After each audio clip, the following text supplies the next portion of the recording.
Bonjour Yannick Jadot. Bonjour. Nous allons parler de l'Ukraine, nous allons parler d'écologie aussi ce matin, mais tout de même un mot pour commencer cette interview sur la Corse. Le ministre de l'Intérieur sera en Corse après plusieurs jours de violence. Il se dit prêt à discuter de l'autonomie de l'île, c'est ce qu'il dit dans une interview accordée à Corse ce matin. Il a raison, c'est le moment de se poser la question.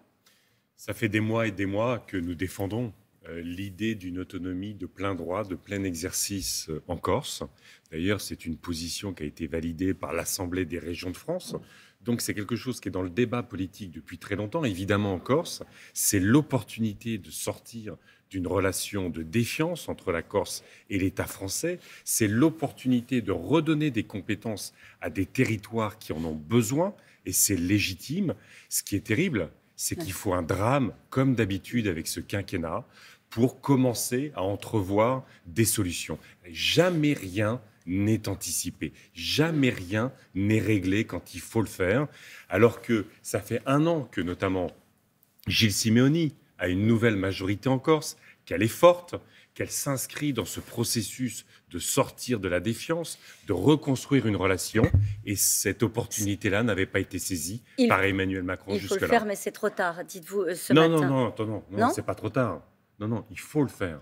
Il faut rentrer dans cette négociation sur un statut d'autonomie, parce qu'on voit bien que sur la question du foncier, sur la question des déchets, sur la question de certaines compétences fiscales ou de protection de l'environnement... Il aurait fallu le faire en début de quinquennat, c'est ça ? Il aurait fallu le faire en début de quinquennat, surtout il aurait fallu le faire depuis un an, qu'il y ait une majorité en Corse qui est favorable à ce type. Les nationalistes demandent aussi la libération de ceux qu'ils appellent des prisonniers politiques. Ça reste une ligne rouge pour vous ? C'est le rapprochement. Enfin, vous vous rendez compte l'échec. Ça fait, là aussi, ça fait des mois et des mois qu'on ait un certain nombre de responsables politiques, y compris c'était transpartisan, pour faire le rapprochement des détenus corses, pour qu'ils puissent... C'est la loi. Vous les appelleriez les prisonniers politiques ? Non, vous savez, il y a eu des décisions de justice. Les décisions de justice sont très très claires. Mais le rapprochement, c'est la loi. Et on voit bien que le statut de DPS n'a protégé personne et que c'est un drame absolu qui est arrivé. Tout à l'heure, Thomas le disait, c'est pas facile de faire campagne en ce moment quand on porte les idées qui sont les vôtres, alors même qu'on est en train de discuter des réfugiés, des troupes russes en Ukraine. Cette phrase de Gérard Larcher qui a beaucoup heurté hier, je voudrais avoir votre sentiment. Est-ce que vous pensez que l'absence de campagne, du fait de ce qui se passe en Ukraine, va peser sur la légitimité du mandat de celui ou celle qui va gagner le 24 avril prochain ? La légitimité.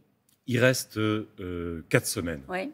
4 semaines pour que toutes les interrogations des Françaises et des Français, leurs angoisses, leurs colères, qui sont légitimes, on a eu les gilets jaunes, la pandémie, maintenant on a la guerre, puissent au fond trouver un débouché politique dans la campagne électorale. C'est essentiel que quand un pays est aussi tendu, aussi interrogatif par rapport à son avenir, qu'il puisse trouver dans l'élection présidentielle la possibilité de choisir la société dans laquelle on a envie de vivre. Et ce débat est essentiel parce que sinon, ça veut dire qu'en fait, si on ne purge pas les tensions, s'il n'y a pas de débouché politique aux colères, aux interrogations, effectivement, la démocratie fonctionne mal. Mais on en prend le chemin, là, de purger les tensions ? Il est évident que le président de la République ne veut pas débattre. Ouais. C'est une évidence. Vous pouvez faire sans lui ? Eh bien, il faut faire sans lui. Il faut faire sans lui. Nous, on fait campagne depuis des mois. Qu'est-ce que raconte la guerre, quand même, en Ukraine? Qu'est-ce qu'elle raconte? Elle raconte combien nos dépendances aux énergies fossiles ont construit des complaisances politiques, combien ces complaisances politiques et ces dépendances énergétiques tuent le climat, tuent la démocratie, génèrent des bombardements sur des populations civiles sur le sol européen. Et on a le rapport des scientifiques sur le climat. Eh bien, moi, ce que je propose dans cette campagne, c'est que, tirant toutes les leçons sur la guerre, les complaisances politiques vis-à-vis des dictatures, les énergies fossiles, on en fasse une exceptionnelle mobilisation de notre pays, de nos usines, de nos industries, des acteurs sociaux. Pour faire face, c'est ça votre slogan, c'est même votre affiche. Pour faire face, les énergies renouvelables sont les seules énergies de paix et de sécurité. Allons-y, mettons des panneaux photovoltaïques sur les écoles, les supermarchés, les parkings. Alors, il y a un autre sujet qui se présente à nous et qui vous concerne, puisque ce sont aussi des thématiques que vous avez portées, puisque après l'invasion de l'Ukraine, cette guerre pourrait provoquer un séisme sur les marchés alimentaires mondiaux. Comment est-ce qu'on fait face? Ça, vous considérez que c'est ce qui nous attend? Bien sûr, vous savez que quand on a eu la crise en 2007, 2008, déjà, on a eu une crise alimentaire mondiale et que ça a conduit à y compris des mouvements dans tous les pays du monde. Donc effectivement, là aussi, qu'est-ce que ça nous dit? Notre système alimentaire, notre modèle alimentaire, il dépend du soja du Brésil. Ouais. Ça tue l'Amazonie, ça tue le climat. Pour vendre... Ça, c'est le constat. Vous voulez faire face. Faire face, ça veut dire arriver aux responsabilités et à un moment donné, eh bien, donc, on a 13 milliards d'euros d'argent public qui vont sur l'agriculture tous les ans. On passe un contrat avec le monde agricole pour aller vers l'agroécologie, pour se débarrasser du soja qui vient du Brésil, qui tue le climat, pour éviter de vouloir vendre sur les marchés russes et chinois, mais pour vendre aux Françaises et aux Français une alimentation de qualité et notamment une alimentation bio. Est-ce que ça veut dire qu'il faudrait suspendre nos exportations, comme certains pays commencent à le faire? Je pense à l'Argentine. Le gouvernement s'apprête à augmenter de 33% les taxes à l'exportation sur la farine, sur l'huile, le soja. Ça va considérer... On a un marché européen. Moi, ce que je veux, c'est qu'on arrête de vouloir vendre des morceaux de cochon à la Chine. C'est aberrant. Ça ne fait pas vivre nos éleveurs et ça détruit l'ensemble de la planète. Donc, on suspend nos exportations à certains pays? Non, ce n'est pas de suspendre nos exportations. C'est de faire en sorte qu'on vende de la qualité pour les Européens. On ne peut pas... Non, mais vous voyez, on ne parle pas de la même chose. On parle d'une urgence face à une crise alimentaire et un modèle d'agriculture. Pour l'instant, on ne souffre pas de pénurie. Notre pays ne va pas souffrir de pénurie. Notre pays souffre d'une agriculture où il y a plus d'un suicide de paysans par jour. Moi, je veux que nos paysans vivent bien. Ils sont maltraités par la grande distribution. Ils sont maltraités par un modèle agricole qui les précarise. Moi, je veux le... Et vous voyez, regardez, on parlait de la présidentielle. Oui. Le modèle de Macron, c'est numérique, robotique, génétique.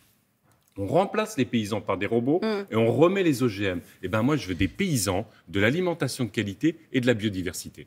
Encore un mot sur les conséquences de la crise en Ukraine, la guerre en Ukraine. Alors que les grandes entreprises du monde entier se retirent du marché russe, Total choisit de continuer ses activités. Est-ce qu'ils doivent partir? Et est-ce qu'à votre avis, s'ils ne l'ont pas fait, c'est parce qu'ils ont l'aval de l'Élysée, comme le dit ce matin le journal Libération?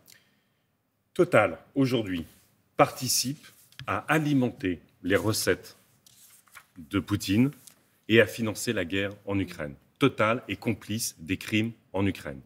Total, vous le savez, a été soutenu très massivement par Macron, ministre de l'économie à l'époque, pour qu'il s'installe en Russie. C'est Macron et Vladimir Poutine qui ont signé un accord pour favoriser les activités Total en Russie en 2018. Donc Emmanuel Macron a parfaitement la possibilité d'exiger de Total le retrait de... C'est ce que vous lui demandez? J'exige le retrait de Total. On ne peut pas avoir un grand groupe national français complice des atrocités en Ukraine, y compris pour alimenter le dérèglement climatique et notre dépendance. Il faut... Vous savez, si les Français le choisissent, nous aurons une grande loi de séparation du public et des lobbies. Parce que vous avez, à la direction des affaires publiques de Total, l'ancien conseiller de Jean-Yves Le Drian. Vous avez à Rosatom, aujourd'hui, l'entreprise publique du nucléaire russe qui est en partenariat avec EDF. Proglio, ancien patron d'EDF. Tout ça est dans la confusion absolue des intérêts généraux et des intérêts privés. On sort Total de Russie et on taxe, on confisque les profits pour servir les consommateurs et compenser les hausses de prix. Vous êtes prêt pour débattre? Oui. Parce que vous avez 2 débats qui arrivent. Un avec Marine Le Pen ce soir, un autre avec Éric Zemmour. Qu'est-ce que vous voulez démontrer? Déjà, à l'automne, vous ne vouliez pas débattre avec Éric Zemmour. Maintenant, mais il n'était pas candidat. D'accord. J'avais dit, moi, je ne débat pas avec un journaliste qui n'est pas candidat. Qu'est-ce que vous voulez démontrer, vous? Je vais démontrer qu'en fait, dans cette élection, on a un choix entre 2 options, l'écologie et la barbarie. C'est si simple que ça, Yannick Jadot. À un moment donné, vous construisez une société qui fait face aux défis du climat, des inégalités, des guerres, des complaisances politiques, de la démocratie, où vous choisissez la haine, le repli, la fermeture, la sortie de l'Union européenne et la complaisance avec toutes les dictatures, ce qui veut dire l'asservissement aux dictatures. Bon, ça va, vous n'êtes pas fatigué? Non. Parce qu'on a lu dans la presse que vous étiez fatigué, vous aviez annulé des déplacements. Mais j'ai annulé un déplacement à Toulouse, alors que je vais débattre avec Marine Le Pen ce soir et que je suis avec vous ce matin. Donc, si vous voulez, j'ai annulé un déplacement, mais effectivement, c'est pour pouvoir débattre Et je pense que c'est ce qu'attendent les Françaises et les Français. Merci beaucoup Yannick Jadot. Et je vous rappelle que vous pouvez retrouver cette interview quand vous le souhaitez sur France.tv en podcast.